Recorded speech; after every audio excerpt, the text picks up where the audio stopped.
off down the path along the Herengracht. He knows I will give him a coin when he returns. I am an engineer and a measured man of the world. I prefer to weigh everything in the balance, to calculate and to plan. Yet my own heart is going faster than I can now count. I am at a loss for what to do, though the words of the note are plain enough. Finding myself in New Amsterdam with business to transact, I intend, if time permits in the next weeks, to pay you a visit after many years. The paper shakes again as I stare at it. There is no signature, no place of dispatch, yet I run out of my open door as if I might see someone pass who can explain it. The scene outside is the same as it is every day. At the end of my path I see across the canal and to the houses on the other side. Everything lies somnolent in the morning sun. Nothing has changed except inside myself. I call for coffee and climb up to my garret. Waiting for my housekeeper's heavy tread on the stairs and knock at the door, I look about the room and place myself amongst the familiar things there, which steadies my heart and quietens it. Feeling the note in my hand, now all crumpled and twisted by my agitation, I lay it on the table and smooth it out. Part 1. Chapter 1. New Amsterdam, Manatus Eiland, the colony of New Nederland in America. The first day of April, 1664. A fair day in prospect. The sky clear, the wind, by my weather vane, from the east. High tide by the Stadhuis at 20 minutes after 1 o'clock.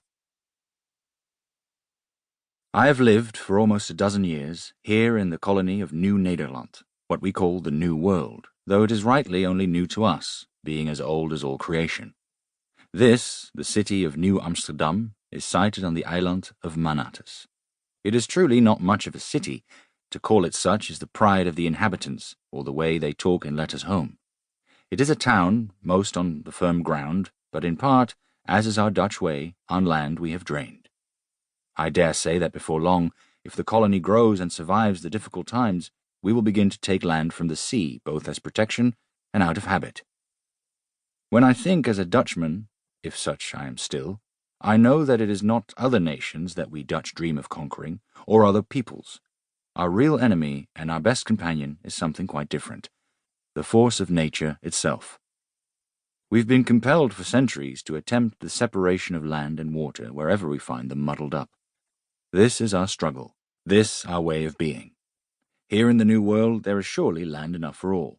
Mountains and plains, hills and huge valleys, it is supposed, stretch away beyond the western horizon in a vastness never seen before. They bring fear and entrancement for some, yet we Dutch turn the other way. We seek out the waterlines, shores, rivers, estuaries, and marshes. So it is no surprise that from my garret window I look down on the canal that my men dug from a filthy stream and embanked as my contract demanded. It's a strip of water, the Herengracht, jeweled silver in the morning sun.